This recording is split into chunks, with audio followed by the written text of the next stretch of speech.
अहिल्याबाई का जन्म 31 मई सन 1725 को महाराष्ट्र के चाउंडी गांव में हुआ था। इनके पिता का नाम मानकोजी शिंदे था और इनकी माता का नाम सुशीलाबाई था। उनके पिता खुद धनगर समाज से थे जो गांव के पाटिल की भूमिका निभाते थे।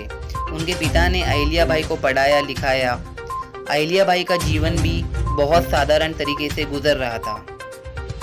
महारानी अहिल्याबाई होलकर की किस्मत उस समय बदली जब उन्हें मल्हार राव होलकर ने देखा। मल्हार राव होलकर मराठा पेशवा बाजीराव के कमांडर थे। वे एक बार पुणे जाते समय चौंडी रुके। उन्होंने उस समय मंदिर में काम कर रही 8 साल की देवी अहिल्याबाई को देखा।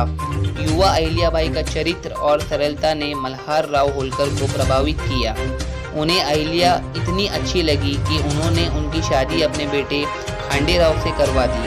इस तरह अहिल्याबाई एक दुल्हन के तौर पर मराठा समुदाय के होलकर राजघराने में पहुंची। सन 1745 में अहिल्याबाई के पुत्र हुआ और 3 वर्ष बाद एक कन्या पुत्र का नाम मालेराव और कन्या का नाम मुक्ताबाई रखा। उनके पति की मौत 1754 में कुंभेर की लड़ाई में हो गई थी। ऐसे में अहिल्याबाई देवी पर जिम्मेदारी आ गई। उन्होंने अपने ससुर के कहने पर न केवल सैन्य मामलों में बल्कि प्रशासनिक मामलों में भी रुचि दिखाई और प्रभावी तरीके से उन्हें अंजाम दिया।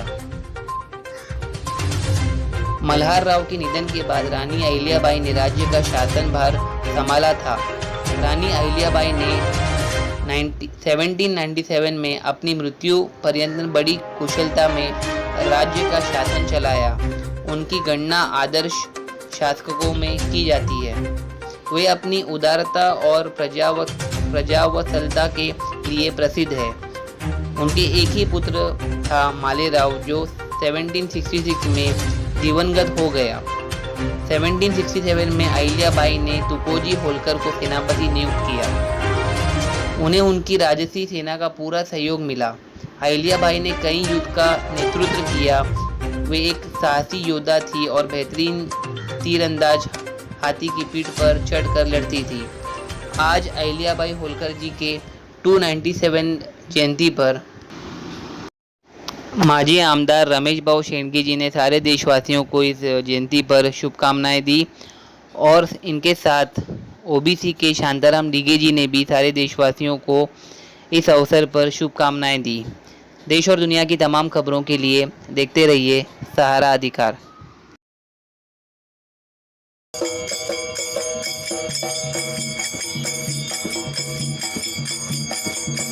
हेलो फ्रेंड्स, स्वागत है आपका सहारा अधिकार न्यूज़ चैनल में। इस समय हम मुंबई के चर्चगेट स्टेशन पे उपस्थित है जहां पर अहिल्याबाई होलकर चौक की आज 297 जयंती है।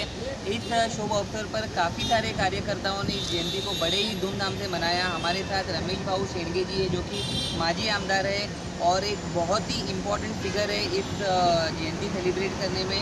हम उनसे एक्सक्लूसिवली बात करेंगे हमारे चैनल पे। सर, वेलकम टू सहारा अधिकार न्यूज़ चैनल। जैसे हम सुनते आए कि अहिल्याबाई होलकर जी की काफ़ी सारे सेक्रीफाइस है और ओबीसी के जो लोग हैं वो काफ़ी उनको मान सम्मान देते हैं। आज उनकी इस शुभ जयंती के अवसर पर आप क्या कहना चाहेंगे? आज पुण्यश्लोक महारानी राजमाता अहिल्या देवी होलकर इनकी 297वीं जयंती है। इस शुभ अवसर पर मैं इस देश के, इस राज्य के, बम्बई के और यहाँ मौजूद सभी जनता को मैं शुभकामनाएं देता हूँ। पुण्यश्लोक महारानी अहिल्या देवी होलकर इस भारतवर्ष की एकमेव ऐसी देवी है कि जिन्होंने कश्मीर से लेकर कन्याकुमारी तक मंदिर है, मस्जिद है, नदियाँ है, धर्मशाला है, पिछड़े हुए लोगों का उत्थान करना इसका कार्य है। महिला होने के बावजूद भी 250-300 साल पहले इस देश में काम करने वाली एकमेव देवी है जिन्होंने सब धर्म के, सर्व जाति के लोगों को अपना के उनका उत्थान करने के लिए, उनका विकास करने के लिए कार्य किया है। मल्हार राव होलकर जी की सून जैसे कि बहू, उस टाइम पे महिलाओं को 7 पर्दों के अंदर रहना पड़ता था। उस जमाने में अपने पति का युद्ध में देहांत होने के बावजूद भी वहाँ पे प्रथा थी, सती की प्रथा थी कि जिस टाइम पे वो मर्द की या उनके हस्बैंड की डेथ होती थी तो उस महिला को अपने पति के अग्नि पे, अपने पति के चिता पे अपना खुद का देह दान करना पड़ता था। लेकिन मल्हारराव होलकर जी ने उनको बताया कि जो गया वो मेरा बेटा था, लेकिन जो बचा है वो मेरा बेटा है, जो गई वो मेरी सू बहू थी। ऐसा करके इस भारतवर्ष के अंदर, इस दुनिया में सती प्रथा जो थी उसका विरोध करके वो प्रथम उन्होंने दूर करने वाले अहिल्या देवी होलकर और मल्हारराव होलकर थे। उसके बाद अहिल्या देवी होलकर जी ने अपना जो प्राइवेट खजाना है, ऐसा नहीं कि जनता की संपत्ति है, जो अपना खुद का निजी खजाना है, उसमें से हजारों मंदिर, हजारों यहाँ पे कुएं, हजारों नदी पे घाट बनाए, हजारों धर्मशाला बनाए, हजारों बाजार पेट जिसको बोलते हैं कि जो मार्केट था वो गरीब लोगों के लिए, आदिवासी लोगों के लिए, पिछड़े हुए लोगों के लिए इस देश के अंदर बसाया है। आज आप और हम देख रहे हैं कि ज्ञानवापी मस्जिद का जो मसला सामने आया है, आज उस मसले के लेके आज पूरे भारतवर्ष में एक हलचल मच गई है। होलकर के पास सैन्य था, सत्ता थी, उनके पास ताकत थी, बहुत बड़ा उनके पास काबिला भी था, और फिर वो अगर चाहती तो उस मस्जिद को गिरा के वहाँ पे मंदिर बना सकते थे। लेकिन जब वो पंडितों ने बताया कि वो कुएं के अंदर सब ये काशी विश्वनाथ जी के मूर्तियाँ फेंक दी है, ये अहिल्या देवी जी ने वो क्यों पुण्यश्लोक हुई है, आपको मालूम पड़ेगा कि उस कुएं से काशी विश्वेश्वर की मंदिर की मूर्तियाँ निकाली, और उस मंदिर के उस मस्जिद के बाजू में, हालांकि वो अगर चाहती तो मस्जिद को गिरा के वहाँ पे मंदिर बना सकती थी, लेकिन उन्होंने मस्जिद गिराई नहीं। मस्जिद के बाजू में आज जो काशी विश्वेश्वर का जीर्णोद्धार हुआ है, आदरणीय पंतप्रधान मोदी जी के हाथ से 250 साल पहले अहिल्या देवी जी ने पहला जीर्णोद्धार ये काशी विश्वेश्वर का उस टाइम पे वहाँ पे किया, जहाँ पे अभी मंदिर है। और इस पूरे देश में एक मैसेज दिया कि सर्वधर्म समभाव क्या होता है, हर धर्म के प्रति आदर मान सम्मान क्या होता है, वो अहिल्या देवी होलकर जी ने उस जमाने में रखा था। और आज आप अगर जाके देखेंगे तो जहाँ पे मस्जिद है वहाँ पे बीच में दीवार है और बाजू में हमारा काशी विश्वेश्वर का मंदिर है। तो ऐसा महान कार्य अहिल्या देवी जी ने संपूर्ण देश के लिए किया, काशी से लेकर कन्याकुमारी तक किया है।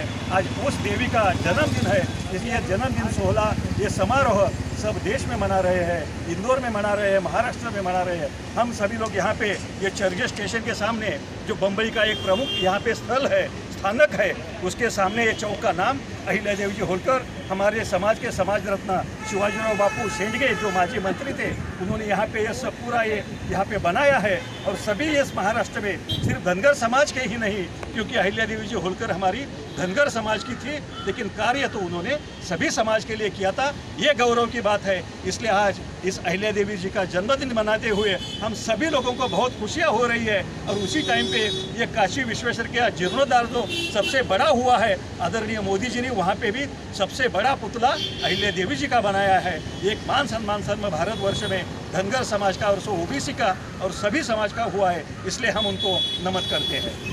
धन्यवाद सर। काफ़ी करीब आने वाला है और इसमें आप लोगों की क्या रणनीति रहेगी? देखिए, चुनाव का माहौल राजनीति के जरिए चलते रहता है। ये तो हमारा लोकतंत्र का, लोकशाही का सबसे बड़ा हथियार है, सबसे बड़ा एक प्रक्रिया होती है।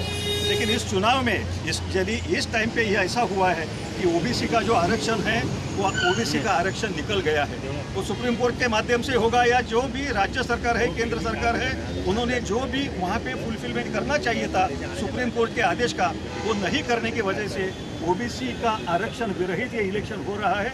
ओबीसी समाज में, पिछड़े हुए समाज में इसका बहुत बड़ा असंतोष है। हमारी विनती रहेगी राज्य सरकार को और केंद्र सरकार को कि कोई भी इलेक्शन लेना हो, डॉक्टर बाबा साहेब आम्बेडकर जी ने घटना के माध्यम से हमको जो आरक्षण दिया है वो आरक्षण कायम रखते हुए इस इलेक्शन के अगर सामने जाएंगे तो सही मसले में इस देश का, इस राज्य के पिछड़े हुए वर्ग जो है, ओबीसी वर्ग है, उनको लगेगा, एक आत्मविश्वास लगेगा कि हमारा भी यहाँ पे सुनने वाला, हमको भी न्याय देने वाला डॉक्टर बाबा साहेब आम्बेडकर, अहिल्या देवी जी होलकर के बाद में समाज रत्न शिवाजीराव बापू शेंडगे जी के बाद में कोई तो है। ये आत्मविश्वास कायम रखने के लिए हर इलेक्शन में ओबीसी का आरक्षण कायम रखना चाहिए, ये हमारी विनती रहेगी और मांग है। टोटल कितने का कैंडिडेट रहेंगे सर नगर सेवक के इलेक्शन में?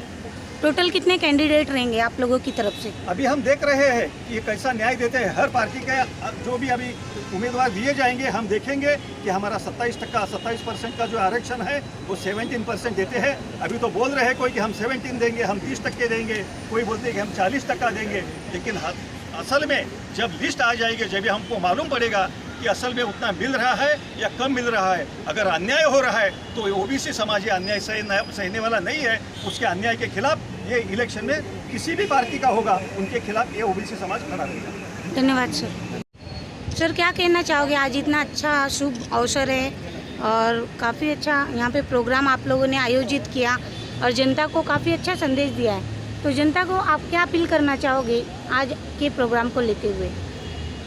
आज राजमाता पुण्यश्लोक अहिल्यादेवी होलकर इनकी 297वीं जयंती है।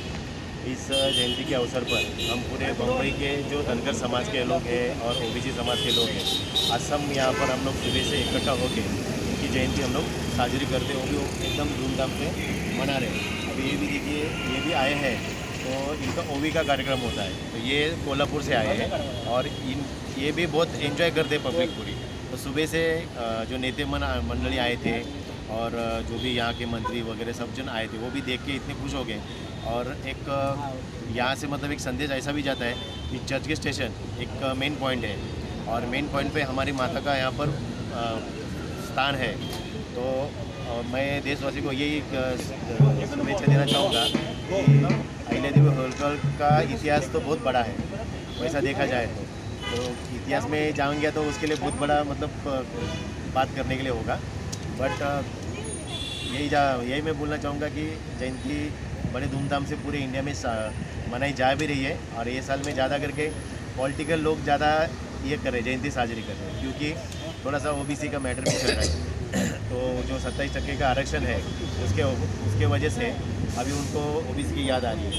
तो माननीय प्रकाश अन्ना शेंडगे के नेतृत्व में हमने आज यहाँ पर जयंती का उत्सव मनाया है।